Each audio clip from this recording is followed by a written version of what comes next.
October's in the air, man.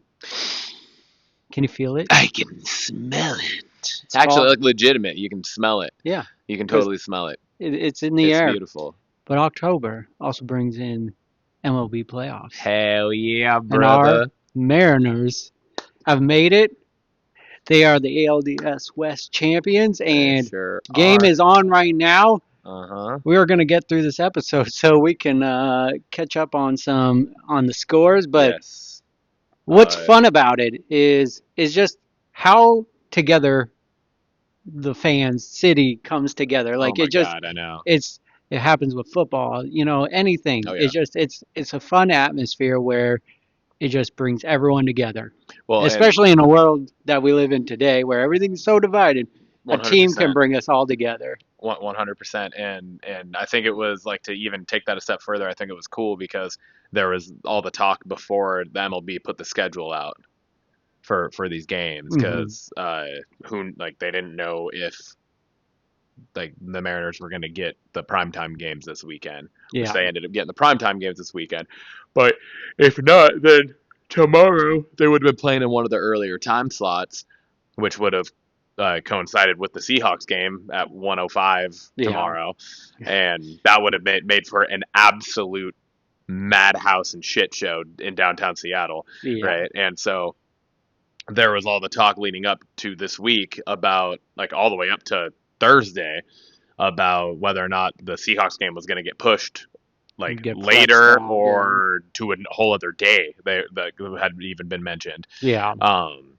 And Mike McDonald, the players and stuff, giving their interviews throughout the week, and obviously getting asked about that. And I just thought it was super cool for Mike McDonald to be like, I don't care what time the game is. Honestly, he's like we'll move it whatever for them. Like, do you guys understand how huge this is for the city Yeah. that the Mariners are in the postseason? Like, he's like, this is awesome. Like, we'll play at a different time if we have to. It's Yeah. not going to change really anything for us. Yeah. Like, I was like, Exactly. that's awesome too, because that's just that whole. Just another thing. It's Yeah. not like one sport stepping on another sport's toes and being like, what the fuck? It was like, no, we have their backs on this. Like, Yeah. it makes sense. Yeah. We And understand the magnitude of this. anyways, yeah. Yeah. I'm Ryan. I'm RT Red. Welcome to the show. Bourbon, belts, blockbusters. You are listening to the Triple B podcast.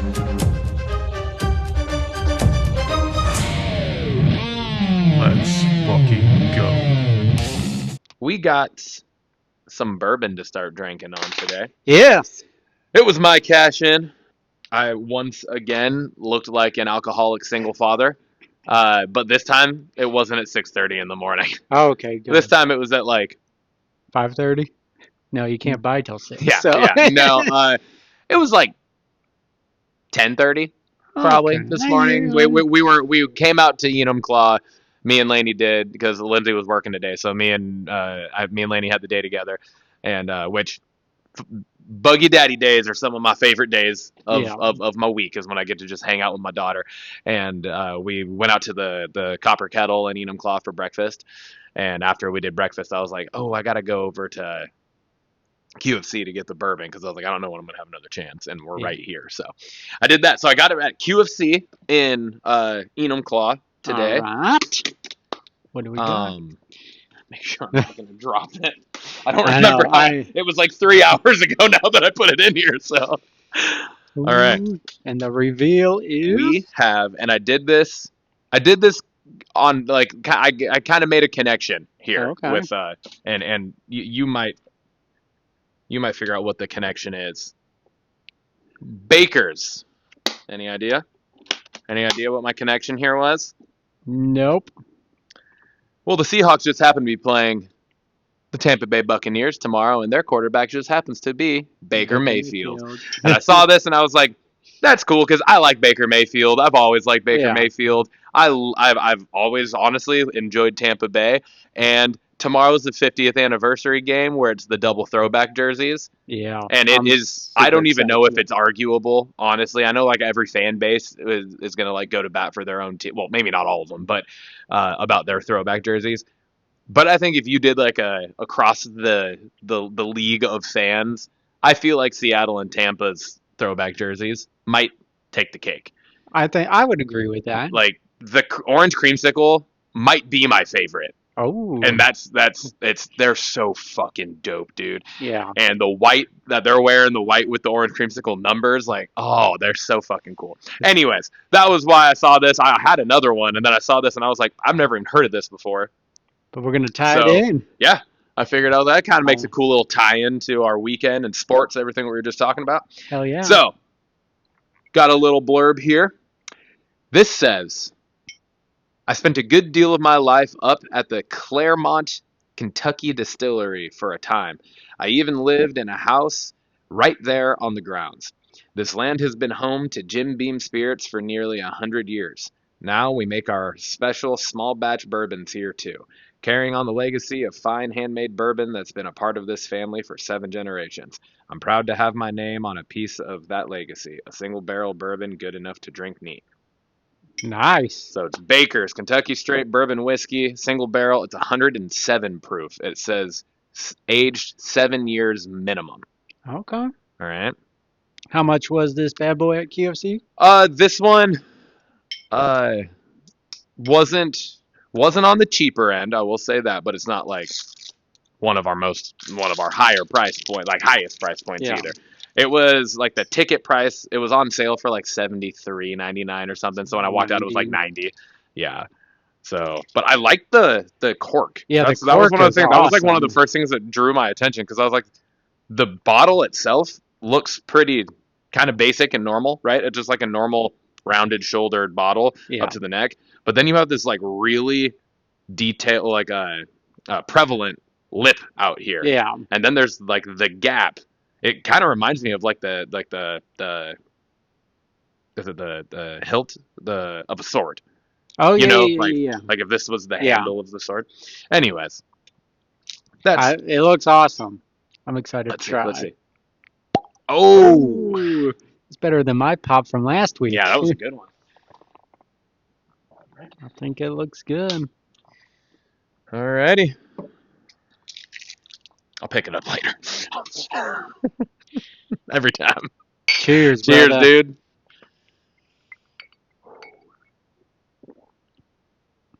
Whoa. Yeah. Mm-hmm. Damn. I'm going 9.5 already on it. I'm Shit. not even going to talk about That this. was okay. No, I mean it's a high one for me. Another just really simple sip on. Like this is Yeah. it goes down so smooth. It got the little kick that goes kind of right into the nose, which Yeah, that was a little new. Yes, that was like the main thing was I was like I feel like that almost cleared my sinuses, Yeah. and that happened so quick Mm-hmm. that I was like waiting for it to just like burn, Yeah. but it didn't. Yeah, the burn's at the tip of the That was tongue, that but was then in like the nose. shocking. Yeah, Yeah. it was like wasabi. Yeah. Like there was like, but like doesn't taste like wasabi, but it was just that kind of same burn. It was up in the sinuses, Mm-hmm. and I It was got- just when I felt that I was like, oh shit, this is gonna be rough. And then Yeah. I was like, oh, that was smooth as fuck. I was like, what the hell? Yeah. Once that ice cube really kicks in there and this gets colder, because neither of us are neat Mm-hmm. people, we're on the rocks type dudes. And once that really cools down, that's gonna be absolutely delightful. Yeah, That's a good sweetness, I think too. I'm rocking like a 8.75 for me. Okay. It's up there. It's definitely up there. I think we've had some other ones on here that I've put a little higher, Yeah. not that aren't quite in that 10. You know, like that. I gotta 9 start. to I gotta 9.5. start comparing it more to others, and I think that will help grade out things a little better. Yeah. This really does have a really crazy profile though. Yeah. Because it's like you get that like kind of crazy nasal burn. But it's You sweet. get a sweetness, but then it has like a pretty strong smoke flavor on the aftertaste. Mm-hmm. It's got a lot going. That's good. It's I good. enjoyed that. I'm excited for Hell this yeah, one. It's man. gonna be a great That's sip good on. stuff. Oh, I'm kind of jealous to see what cocktail you come up with next week because I'll be hunting, so I won't be here. I'll be listening from the woods.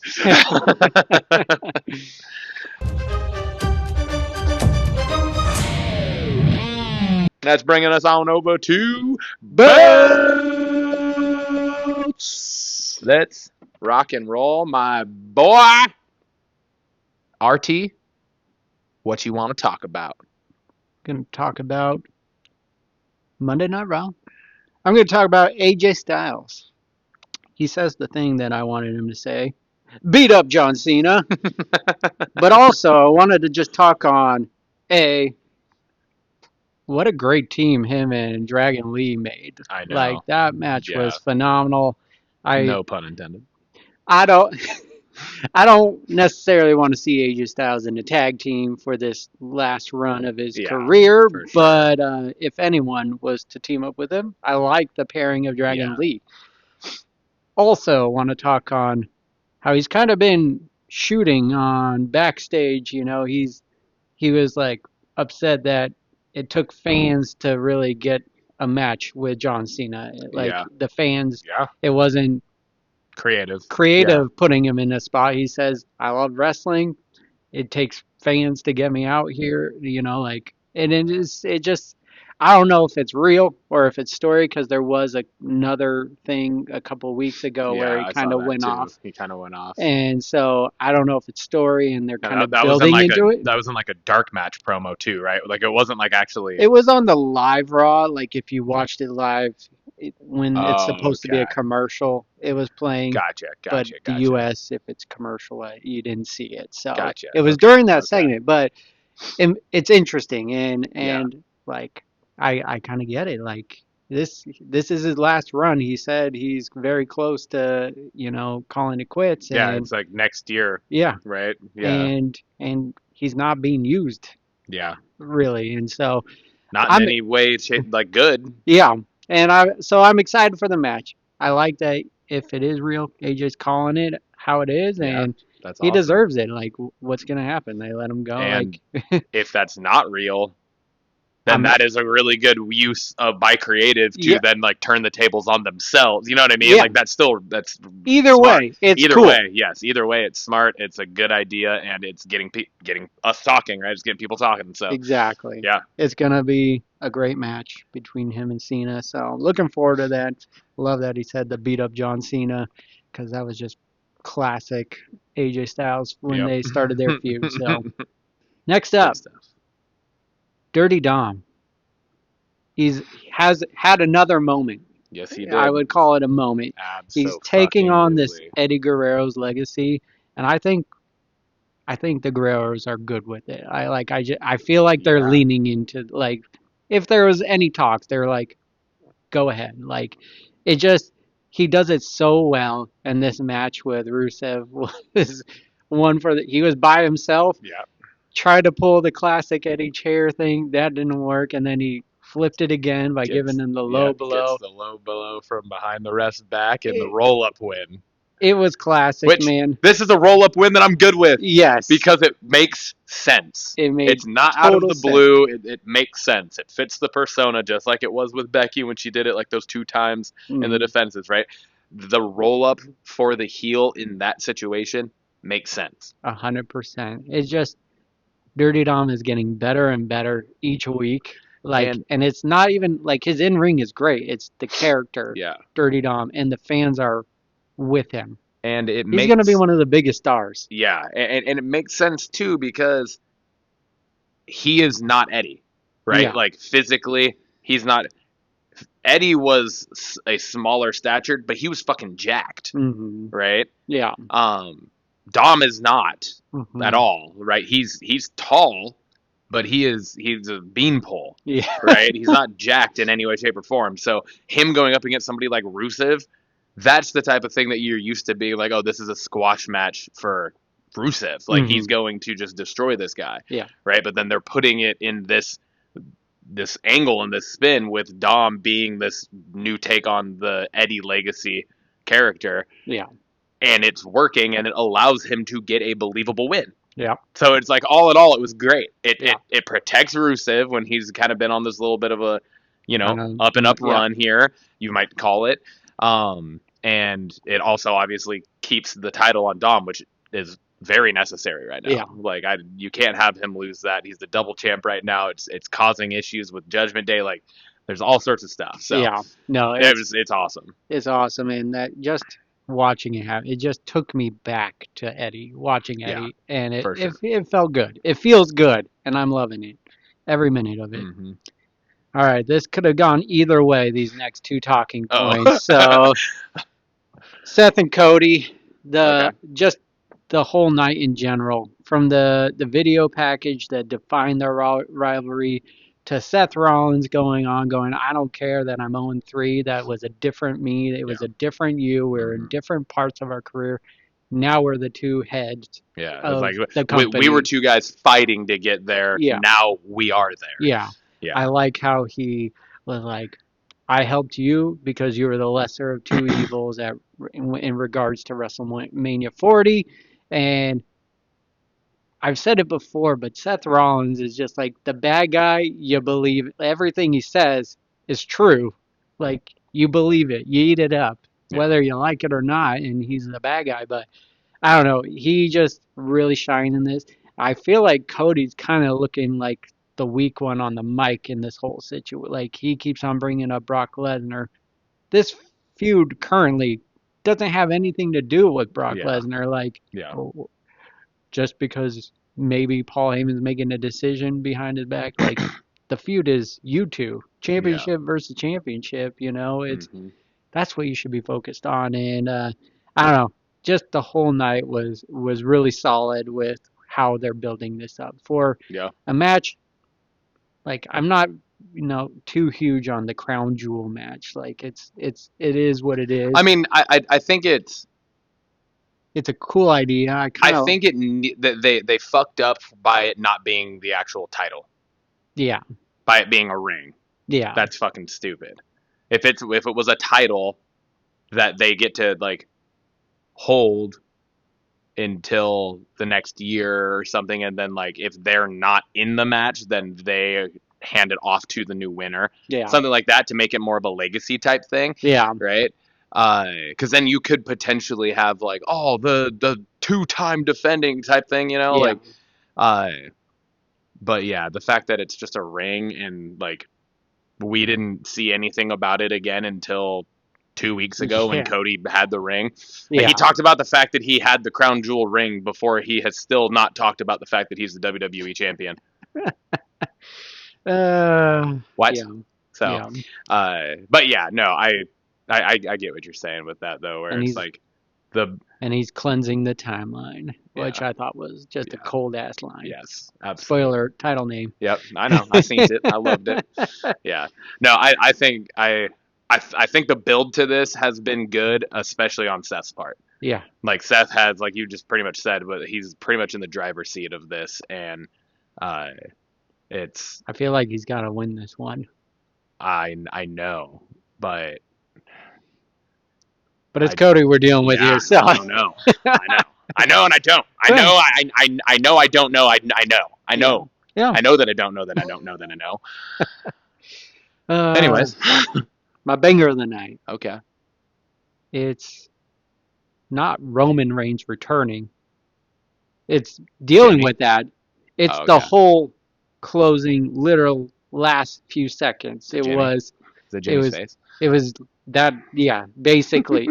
We got Roman, who's basically throughout the bloodline saying Jay was the next man up. And I feel like that's what this is leading to, is just, I told you, you go over them, you put them down. And the real selling point of this was Jimmy in the background, just showing concern on his face. Like, he doesn't want Jay to take on head of the table kind of role. He doesn't want him to be the tribal chief because he saw what it did to Roman. Yeah. And I just, it burns us, precious. This is burns us. Like, we talk about how we don't want the bloodline anymore because of Solo. If this is the bloodline storyline we're doing, I'm all for it. Oh fuck yeah, I'm in. Like, if you're with the OG bloodline, and like we've seen we've seen the Oos versus Oos before, right? We've seen the Jimmy versus Jay, but if that's kind of what it leads to eventually again, could potentially be like a WrestleMania headlining version of this match, which I would be all here for because like it would be about goddamn time you push Jimmy to that fucking point. I mean, I could even see it being another Roman J where like Roman is pushing him into this. Yeah. But Jay lets it go to his head, and then Roman has to be the one to take him down a pedestal. I don't know, but I don't know. Whatever it is, that whole 10, 15 seconds, however long that was, that closing segment was gold. Yeah, it was great. I enjoyed that too, and that was it had me doing the Leonardo DiCaprio, and he's like, I saw that right there, Jimmy. I saw your face. You can't hide from me, you scoundrel. It's just fun to see kind of what we've been what is going on with Jay, and now the pieces are coming into play. You're seeing it, get it plugged in. This is the good stuff, man, and I love it. Moving on over to the SmackDown. Down. As my mother-in-law calls it, the SmackDown. Is she Santina Morella? It's the SmackDown. John Cena. First thing I have here, and this is a little throughout the night, all right, but it started in the end in the like the opening segment, but things happened multiple times throughout the night here that something we've been talking about for a long fucking time here. The Randy Orton seeds are they have planted the seeds, they have watered the seeds, and I think they're getting ready to fuck that plant. You know what I mean? I don't know when it's going to happen. I don't know how it's going to happen. I don't know if Orton costs Cody at Crown Jewel. I think it's a Survivor Series thing. Okay. War Games thing, maybe. Okay. That's my guess. All right. But it's happening. And there were way too many Orton glances at the title last night for them to continue to draw this out any farther. Because they've done it really well over the course of the last year, where it's been like once every couple months almost. You know? And then he got hurt and like whatever, all the things happen. But you end up on last night, and it was every time they were on screen together, Orton's glancing like behind Cody's back type of thing. Yeah. Or when Cody's not realizing it, Orton's glancing at the title. Yeah. And he's looking at it, and he's like, I need that fucking title. Right? So that continues to happen. And again, as it has been from the get, it's fucking beautiful. It's gold. They're doing it so well because they're doing it to where Cody isn't seeing it so perfectly, and it's a blink and you'll miss it type thing. Yeah, no, I was just about to say that. I was like, I love that we've been able to catch it. Like me and you have been seeing it, have been talking on it, but it is every single moment is a blink and you miss it. Yeah. Kind of like little seedling there. Every single one. And then now we're getting Paul Heyman feeding into it. I know he's just trying to divide it, but it's those talking points are real that he brought up, you know, and so I'm here for the ride because it's a good one, and just how slowly it's building to hopefully just an amazing culmination will be great. Yeah, I had a hard time here. Is there's something I left off of this list that I would have liked to throw out. So I'm just gonna say it. We don't need to talk about it. I appreciated the Crown Jewel contract signing. Oh, okay. Because this one was one after just last week or the week before or whatever where I like shit on contract signings. This one actually felt like it did something for the match with Stephanie Vecchier and Tiffany Stratton. That's all I'll say. I just want to throw it out and kind of give them their flowers. Like this was one that I actually felt like did help prop this up because there was no shenanigans, there was nothing. It was just actually a legit straightforward. Well, now I do want to talk on it, though. Okay, I mean, this led to Julia coming out, and that's fine. It finally feels like this segment felt like they're pushing Julia. Like, it's like she's on the verge of putting... I'm not sold on Kiana James being her manager. Not liking that at all, but there was a different Julia walking out this time with like confidence and everything, Yeah. and I like that. So hopefully this wasn't just a one-off and that they build on it. But Yeah. that's all I Yeah. got to say on that. No, I agree 100%.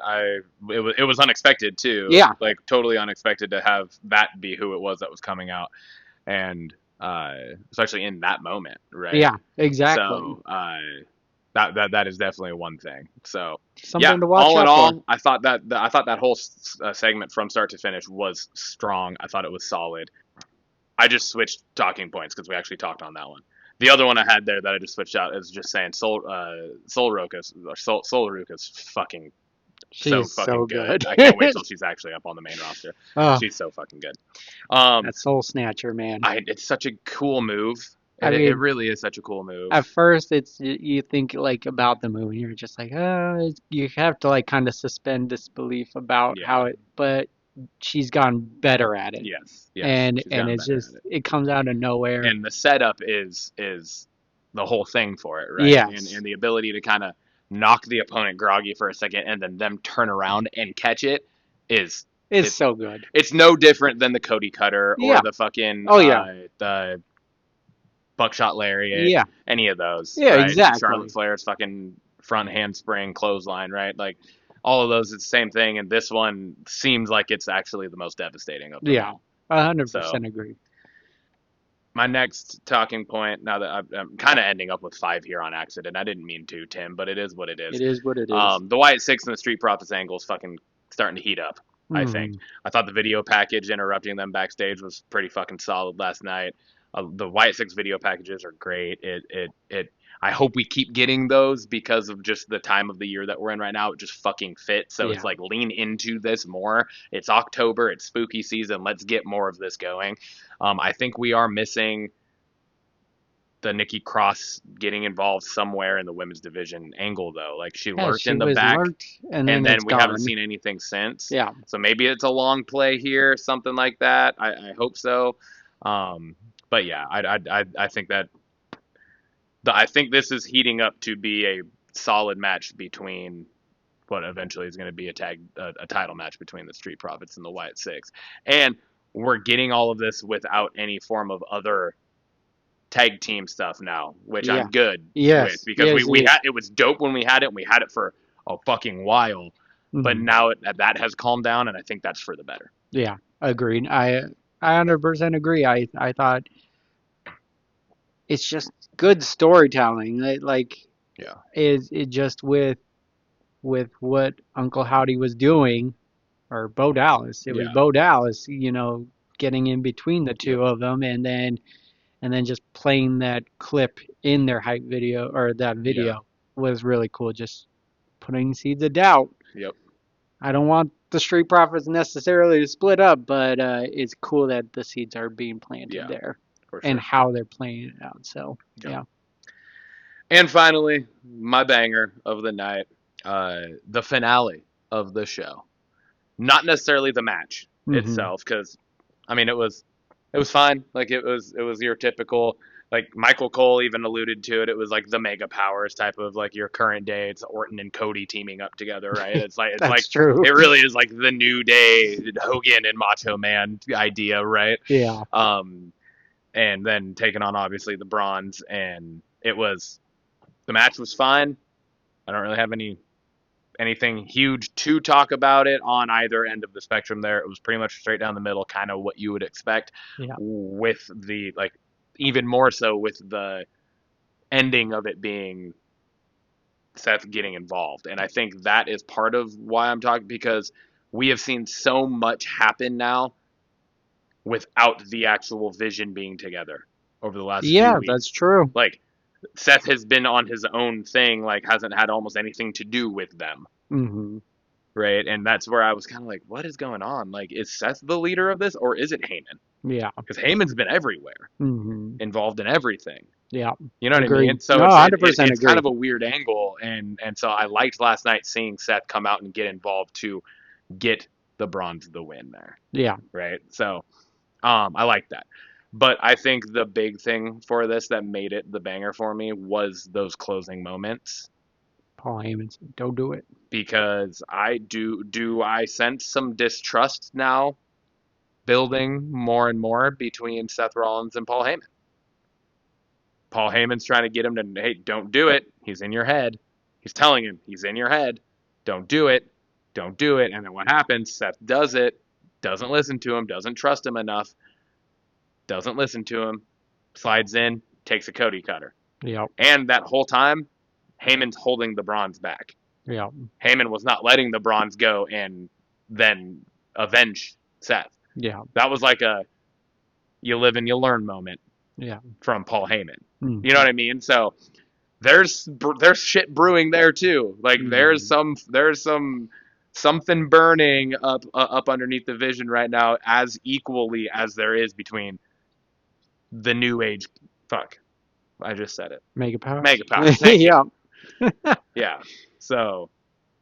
Yeah. I don't know. What do you think? No, I agree. I thought that segment was really good. I was not here for the main event just because that's all we've been seeing is the bronze. Yeah. Raw mainly, but now it's creeped over to SmackDown and they're the main event again over here. But I did love Seth getting involved because I was questioning the same thing. I'm like, Seth is the Vision, right? And he's nowhere to be seen in anything. He's been with Becky, and that's the thing is like when he is seen, they're not with him. Yeah. Right. Yeah. So it just seems like they're supposed to be this like power stable, and it's just there's been a lot of separation. Yeah. Between them. So yeah, that was refreshing to see, and just the whole don't do it, and then he gets caught was just. It was the icing on the cake for the show. I thought it was so good, and to your point, he is holding the bronze back, and Paul Heyman's he's the puppeteer, you know. He's pulling the strings no matter where he's sitting, right? Absolutely. Bringing us on over to the belts question of the week this week. RT Red, you posed it. I posed this. There's been a lot of talk on the interweb, the internet. Fans are voicing concern about the current product. You know, they're saying it's stale. You know, and Triple H, Papa H started off really strong and feels like we're just getting a lot of the same stuff and whatnot. I don't necessarily agree. There are parts where I think there's levels to it for sure. There's parts, but in that discussion, if you could change one thing about the recent product, what would it be and why? I will say I wrote this answer before watching SmackDown this morning. Mm-hmm. However, I'm still going to stick with it because it really depends on what we talked about earlier and what comes from it. So I wrote, this is easily the number one answer for me is the misuse of the women's mid-card titles right now. Mm-hmm. That I think is the number one thing that just feels stale and mistreated and everything. Specifically the U.S. since Chelsea dropped it. Like when she first won it and she ran with it, it was nothing but gold. Like it was the strongest women's title on the entire fucking company at that point. And then she dropped it, and it has been literally nothing since. Yeah. With the little caveat now that if they do something with what took place last night with Julia, then you might be getting some traction and you might be having something, but that's still in such fetal stages that you can't fucking pin anything on that to change my answer here.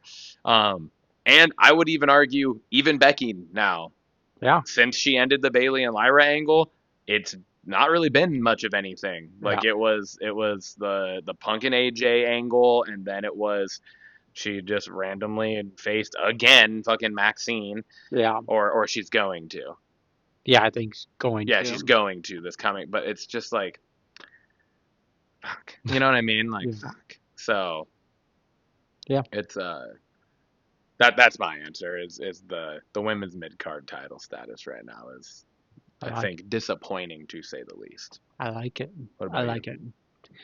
Funny enough, it's not the mid. I said the presentation of all the titles needs to be better. Okay. Just they're doing a good job kind of rotating the defenses, like except for the Raw tag team titles, which I saw a graphic 100 days without a title defense. I think that needs to change, but I think it needs to like I think I read a while ago Triple H said taking away like them being on screen every week makes them feel bigger. But they don't even talk about, like you said, Cody Rhodes hasn't even really talked about being the champion. He Yeah. defended it.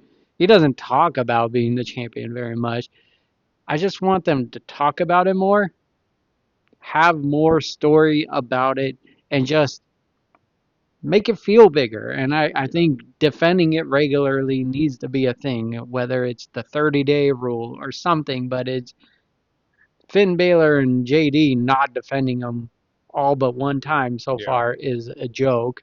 The U.S. title, the women's one, has been a joke, and they're just belts now on their shoulder versus being a prominent thing. Like, what are we fighting for? Like, you can do those storylines like AJ Lee and Punk versus Seth and Becky was good. It didn't need a title in there. Yeah. It has them, but that's not the focus point. And to kind of build off that specific point of what you're saying there, yeah, it had them, and they were involved. Yeah. You know what I mean? Like the titles were actually involved, even though they weren't on the line, but they were still involved in that angle. Yeah. Which was solid. Yeah. And I was gathering some thoughts. Did you mention Sammy? I kind of leave him up because what he's that's doing. The one. Yeah. Okay. That's what I was saying. That's the one title right now that you could actually like. The men's mid card titles are probably the two strongest titles on the company right now. Yeah. Yeah. Really, like Dom with the IC, I would argue like he's defended it multiple times over the last couple months. It started off slow, but he's getting there. And it's that again, that building of that aura, that kind of persona that we're getting, right? And then Sammy with the U.S. Open Challenge is it's building it's building really those two, and I like that. And that's what, but a championship is a big deal, or that's what it's been presented for years and years. Like I get having just superstar being the big thing, but it's a change. Like in the end of the day, you're chasing after a championship, and I want that presented better. Yeah, so that's what I got. Yeah, 100%.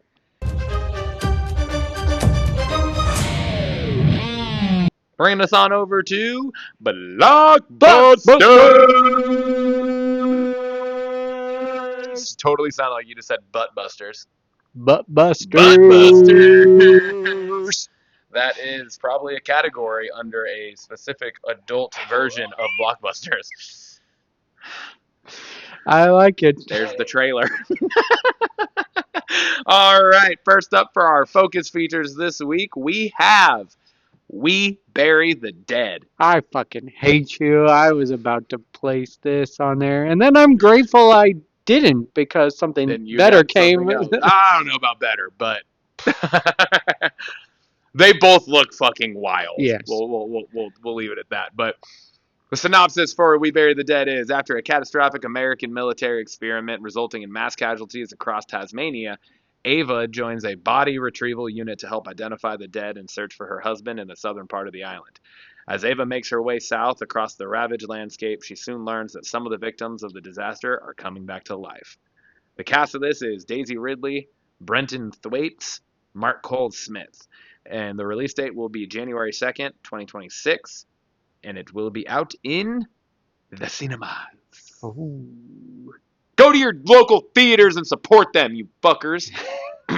Anyway, this fucking trailer, so good. Is this one that you'd been following for a while? No, I heard nothing. I was say, like, I just happened to be on YouTube. Probably at the same time I was, because literally there was nothing. And then I saw it. Yeah. I got on and it was posted. Yeah.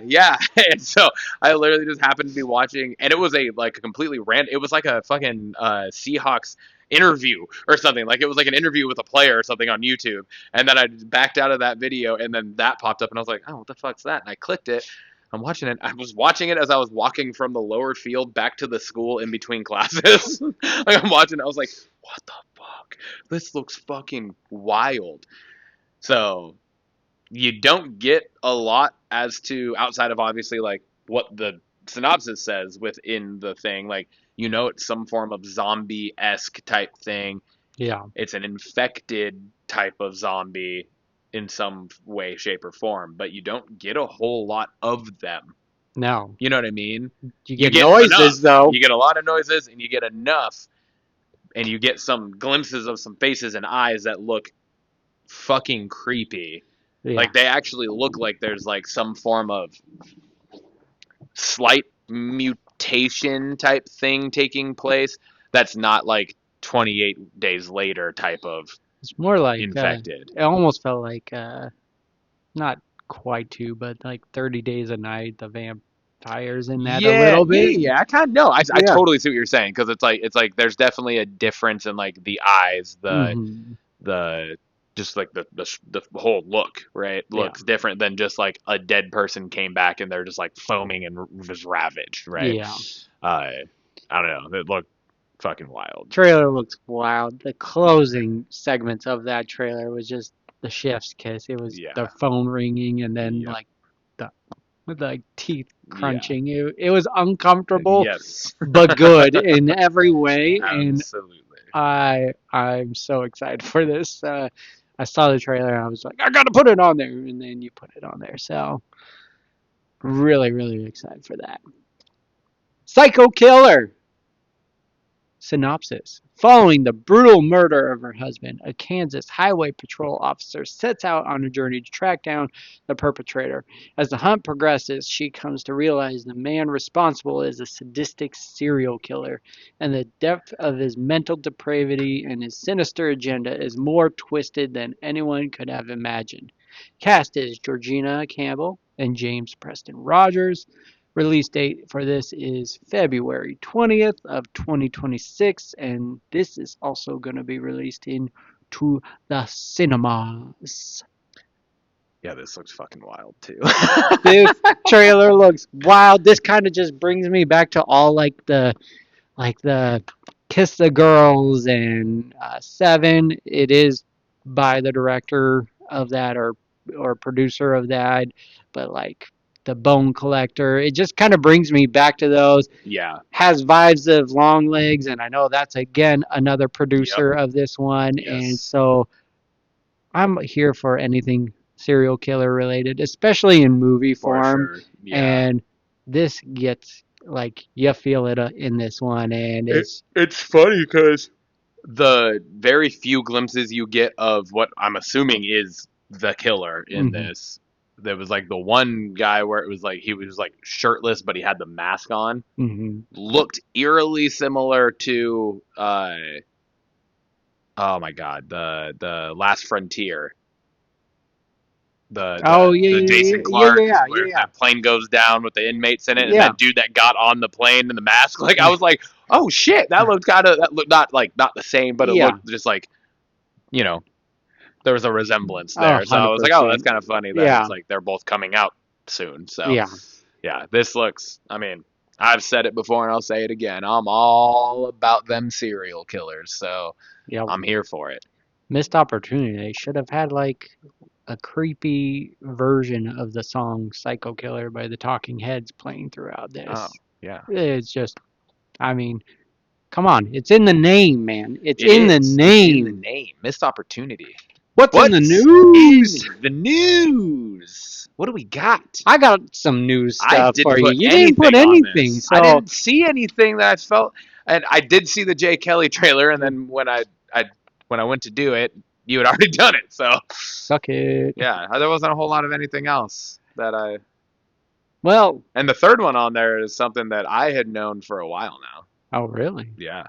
Well, you didn't care about it as much as I did, apparently. I've never seen the first one. Well, you got to get on it. Anyways, the news. What do we got? The Simpsons 2. We're getting a Simpsons 2 movie, and that's coming out in 2027. We got a poster for it. How long ago did the first one come out? It's 20 years from the release date. So Oh, so it literally It came out in July 2007. July 23rd, 2007. It's like 3 days, Oh, 4 days before. It Oh, was okay. like July 27th, I believe, is what I read. But it's 20 years since the That's last crazy. movie. I mean, The Simpsons is just classic. It's Fantastic. the movie. The first movie was great. Spider Pig. Anyone? Yeah. Spider pig does whatever a spider pig does. I mean, Can't sing a wed because it's a pig. exactly. So just exciting news out there. This is it's Disney is the owner of this. Yep. So but exciting nonetheless. Does that mean Marge is a Disney princess? Hell yeah, man. Jay Kelly, the official trailer came out. We saw the teaser. We talked on that teaser. I think the trailer sells this movie a little differently, and it gets you in the feels kind of in the trailer. It's a coming of age adult movie, and I know we mentioned that. I can't think of the movie we were talking about it, but we definitely talked about it. You remember it though, right? You remember the conversation. Yes. I can't remember what the fuck we were talking Yeah, about but whatever. that's what this trailer kind of gives me vibes of, and it's you're getting the funny stuff, but this feels like it's gonna be an emotional ride. Yeah. And I'm here for it. I'm sniffing Oscar season. Ooh, Finally, for the one and only Adam Sandler. Sandman. I like it. The Sandman. I thought the song playing in the trailer. Shadow Man.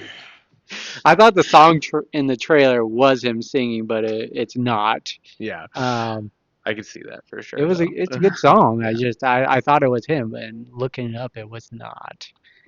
Next up, Romy and Michelle's High School Reunion 2 is in the works with the original cast.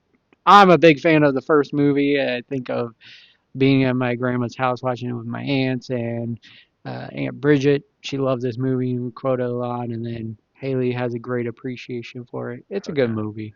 And now, this is Nicole Kidman and Lisa Kudrow. No, Not either of them? No, it's Lisa Kudrow. Oh, it is Lisa Kudrow. Who's the other one? The other one, I'm not going to remember her name. So, but it's not Nicole Kidman. I'm Googling it. Mira Sorvino. Yeah. That's not who I was thinking of, obviously. Not Nicole Lane Kidman. Hendricks is in the original. That's cool. She's on Dancing with the Stars right now. Yeah. It's not like a masterpiece of a first movie, so don't think that when it's just a comedy. Yeah. 90s comedy. Okay. Where you can have a good appreciation for it. So, seeing that there's a number 2 in the works, it got me excited for this. Sweet. And then lastly, just kind of last minute update news, but Kirsten Dunst is wanting to do a Spider-Man 4 with Tobey. She wants it to be more their parents in the role and everything, but I'm on board with getting everyone on board for doing another sequel is great. Yeah. That said, I still think we need to see another Amazing Spider-Man sequel as well with Andrew Garfield. So if they're going to do a number 4 with Tobey, I still want to see a number 3 with Garfield as well. As long as neither of those two things lead to us not getting anything else from Tom Holland, then I'm good with it. No, 100% agreed. I think just not have. I think ultimately Tom Holland is the Spider-Man now, and he's earned it. And yes. I'm all for the ride with him. Yeah. But I'd still love to see a sequel to those two. Yeah. But it's exciting to see that she wants to get back in on it. I thought I read somewhere that it wasn't something she was excited about, originally. But it's been years, obviously, since the last one. I mean, what the last 2005, 06. Yeah, somewhere right in there, around 20 years. So, yeah. The heart grows fonder, right? BlockBuzzin this week is our special segment, and we chose this. Well, you chose this one. Yes, you shot it out as the idea 2 weeks ago. Hell yeah, before, but before we even were thinking about it, right? Yep. We don't usually think of these things that far in advance. Believe it or not, we're not that organized or prepared. So yeah, Timmy, you wanted us to do Superman, the beginning of the DCU. And that's why it's Movies, at buzzing, least. man. It's buzzing Yeah. because it's the start of the DCU. It's James Gunn's vision, and this is the start of it. And it was met with very positive reviews for once. You know, DC EU, the Zack Snyder and all the movies that were tied with that. You know, there was some like Man of Steel was highly regarded and Wonder Woman, but a lot of the movies afterwards started just losing Yeah. the connection with the fans. But this Absolutely. one got everyone back on board, it seems like. It was a Hell yeah. success in the movie theaters. And I think we're both, I mean, I know you're not a huge fan of Superman, but you were hyped by the trailer for Yes. this. Superman is easily like my least favorite superhero, Hmm. historically speaking, at least, because of how just the presentation of him had always been is just it's only this foreign rock is his weakness essentially, and he has every other possible thing you could have, and it's just like, how do you make that honestly? Like, how do you make that interesting? Hmm. And they fucking did it. They fucking did it, man. They did. So that's why we chose this. Ryan, what did you think of the movie? I really enjoyed it. My original plan was because, like usual, my time frames to watch things and do stuff is not abundant. Hmm. Um, and so I was planning to start it. I started it Thursday night, and no, Wednesday night. And I was like, I can start it Wednesday night, and then I'll watch the first hour because it was like an hour or 2 hours and 10 minutes or Yeah, something it like was that. pretty cool. Yeah, so Short yeah, in but I was like, all regards. right, I'll watch an hour tonight, and then I'll finish it tomorrow. I was like, that's solid. I can do that. And I watched the whole fucking thing the first night because I was just like, I'm not fucking turning this off. Like I was glued to it Yeah. because it was a completely different take on Superman than we have ever seen before, Mm. in my opinion, at least. How I felt about it was I was like, this is fresh, this is new, it's totally different. You're getting, uh, you're getting a full blown human side to this guy, like so much. The movie starts with him getting his ass kicked, Hmm. right? Like, spoiler alert, but Been I mean, out that was for in a the while. trailer Yeah. too, and but I mean, it's literally like it starts with that, and Mm-hmm. you see him at almost his weakest in the very out, like second weakest probably in the movie, Hmm. out the gate. So that's not something you're used to seeing with Superman. You're not used to seeing that type of thing. You're not used to seeing the his identity known by certain individuals Yeah. out the gate too. That was a surprise to me. Like I was like, oh shit, like that already is known Hmm. here. And again, I'll try to stay spoiler free, but it's still like, I don't know. I just feel like James Gunn did a really good job with this movie. He made it lighthearted, right? Yeah. And it was I agree with you. It was a totally different take on Superman.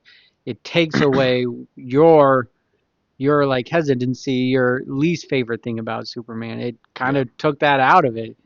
Kryptonite was not a prevalent part of this movie Yeah. at all, minus a little blip. Yes. Yes. And A maybe 10-minute chunk it still came into it. made like Superman not unbeatable, Yeah. right? And so that was refreshing. The more comedy side to it because the DCU was a lot darker Yes. tone, right? Yes. Yes, for And sure. this was more lighthearted. But Lex Luthor was sinister in this one. Like he was Yeah, dude. Nick Holt. Whew.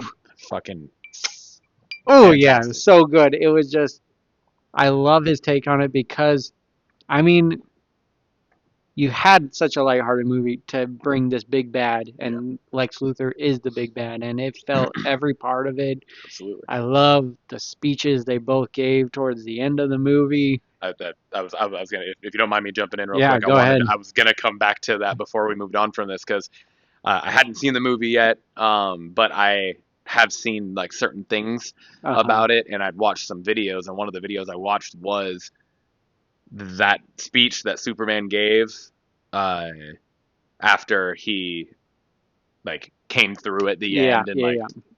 and he said, "You stupid alien," and then he went off on his speech. Yeah. I watched a behind the scenes thing of David Cornsweat, and James Gunn not getting into not like a heated like mad at each other, but a heated like exchange over like what is the tone we're trying to portray here, and they weren't on the same page about it, and so like David Cornsweat a couple times like in that called cut mid scene, and it was like one of those things where it was like you could tell James Gunn's kind of getting frustrated because he's like, what the fuck is going on, like how are you not getting this? And David Cornsweat is so into it that he's like, he wants to get this right, he wants to nail it.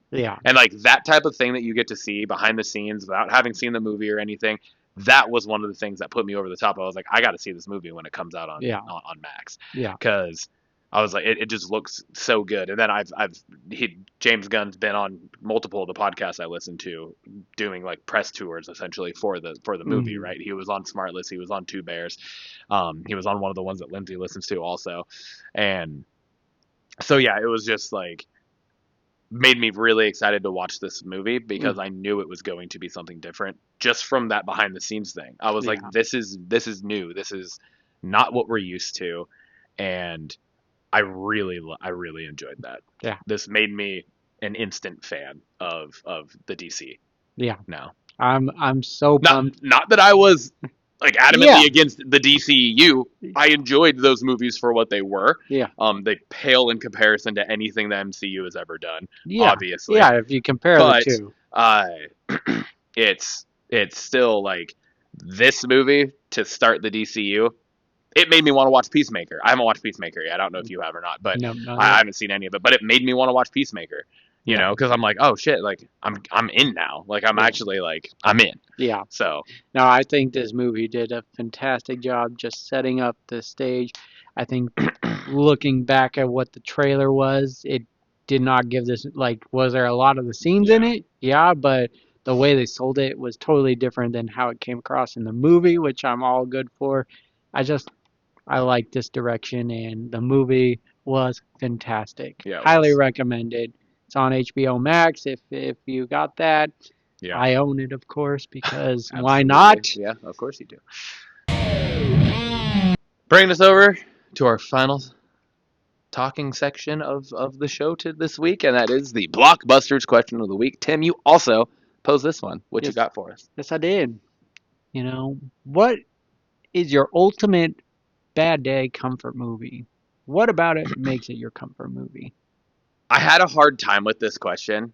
I did too, and I was the one that posed it. And so, I want to clarify the reason why, and my reason why is because it was such an easy answer for me, but I just felt like my answer is an answer I've used for multiple questions on here, and that's why it was difficult for me, was because I was like, I feel like I'm just fucking recycling the same things.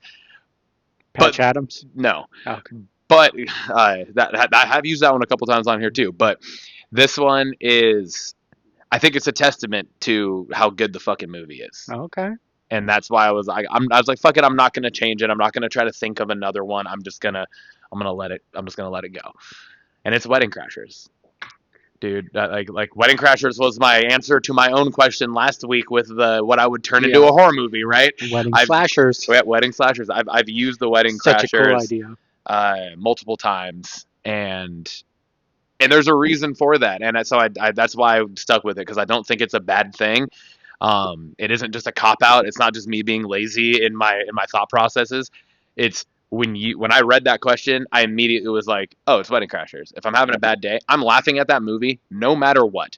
No matter what is going on in my life, I am laughing at Wedding Crashers, right? And I have done that. That's the thing, is like I have taken that movie and I've put that movie on as some of the fucking shittiest, darkest moments of my life. I've watched that movie because I go to comedy, I feel like you probably do too in certain situations, is we turn to comedy and shit to make us laugh in those moments where we need it.